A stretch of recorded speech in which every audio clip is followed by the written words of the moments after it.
国家卫健委此前举行新闻发布会，介绍了中国南方个别城市发生鸡孔肯雅热输入疫情，并引发本地传播的情况，指出当前疫情可防、可治、可控。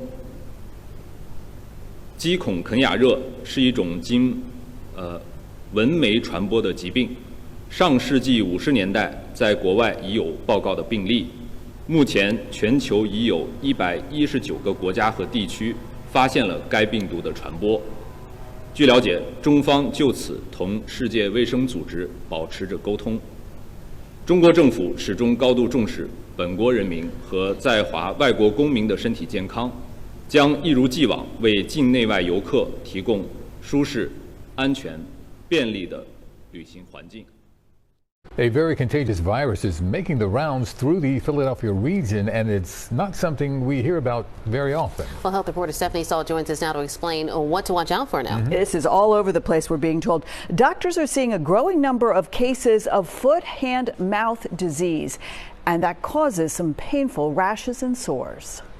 The Memorial Park pool in Chester was closed July 21st for a day after a child who visited the park was diagnosed with hand, foot, and mouth disease. Each of our centers across the Philadelphia and surrounding county area are seeing multiple cases. Dr. Bob Sinsilla, the medical director of Vibe Urgent Care Center, says the contagious virus is spreading mainly in daycare centers and summer camps. Kids are coming in with rashes that are on their fingers, on their hands, they can be on their toes and feet, and then you have oral ulcerations, and it makes it difficult for children, especially younger children, to eat because of how painful and how much they burn. It's not directly connected that they're touching their mouth and spreading the ulcers. It's all part of the manifestations of the virus. The Pennsylvania Department of Health says it has not received any reports of outbreaks of hand, foot, mouth disease. That would be more than 3 cases in one facility in a week. The disease that can also cause a fever lasts for about a week, with symptoms appearing 3 to 6 days after being exposed. It's commonly spread through water sources because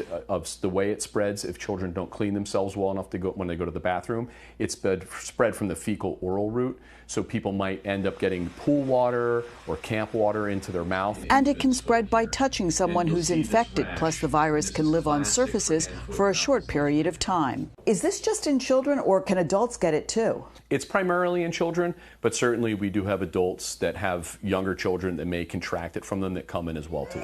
There's no treatment for hand, foot, mouth disease, only pain relief from something like acetaminophen. And doctors say the biggest risk linked to this virus is people, especially children, can become dehydrated because it can be so difficult and painful to eat and drink. And one of the better preventions, staying away from washing your hands. Yes, Good indeed. hand washing is really important. No question about it. Yeah. Wow, that's all right, Steph. Thanks so much. Dozens of flesh-eating bacteria infections have been confirmed now in North Carolina. It's called Vibrio, and health officials have put out a warning about this along the Gulf and Atlantic coasts. Thank you for joining us. I'm Dan Haggerty. And I'm Ashley Rowe. We've seen an uptick in cases this year, and we're starting to understand why that may be. So joining us live in studio to explain what you need to know about this is WRL climate change reporter Liz McLaughlin. Liz, let's start with what exactly is Vibrio and what's the danger here? So Vibrio is a salt-loving bacteria. It lives in warm, brackish water. Most strains just cause stomach upset, but Vibrio valnificus is the rare, dangerous one that can turn a tiny cut into a flesh-eating infection. It moves quickly. The CDC says about 1 in 5 cases are fatal, and some patients die within 48 hours. According to data from state health officials, North Carolina has seen an increase in these cases in recent years. There have been about 59 Vibrio infections and 1 death so far this year, just logged through July, ahead of the peak season. And one patient in the Outer Banks shared these photos with us. He says he's been in the hospital for more than a week fighting the infection. Oh, the picture is awful. Hearing about 48 hours is awful too. Why is this happening now? What's driving this increase?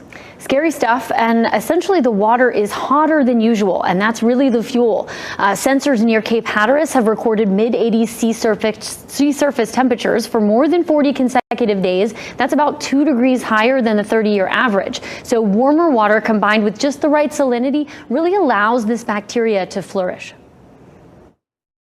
And the temperature is essentially similar for many bacteria. The higher the temperature, the more quickly they're going to reproduce. So it's on an order of 10 to 15 minutes for them to make another copy of themselves to reproduce from 1 to 2 to 4 bacteria. And so even in a matter of hours, you can have a very serious infection on your hands. And climate-driven heat and rain events are widening that danger zone. So it's really more areas and for a longer part of the year. So what can we do to protect ourselves from this, Liz? There are a few things. Avoiding exposing open wounds to salt water or brackish water is one. Even something like a fresh tattoo or a nick from shaving counts. So if you do get in, wash with warm soap and clean water right after. Vibrio can also be in raw seafood, so you can consume it or just touching it. So especially oysters, really cooking shellfish thoroughly is going to help. And early warning signs include redness, swelling, blistering around a cut within a day of water exposure. So if that happens, go to the ER and fast. Antibiotics and sometimes surgery are the only way to stop it. Oh, that is unnerving, but I appreciate all of the advice there. Thank you, Liz. We are following some breaking news, and moments ago we have learned that a third person has now died because of that Legionnaire's outbreak in Harlem. Nearly 60 cases have been reported within the zip codes in this map since July 25th.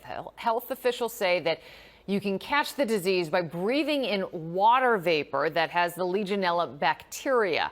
It has people who live in the area nervous, like one woman who was just diagnosed with pneumonia. My body is hurting really bad. Just the other day, I thought I was having a heart attack. I'm also asthmatic. So I'm scared because I don't know what's going on with my body. Well, the New York City Health Department is investigating this area of Harlem and says crews have remediated 11 cooling towers with initial positive screening results for Legionella. Again, the breaking news moments ago that we have learned a third person has died from the Legionnaire's outbreak in Harlem.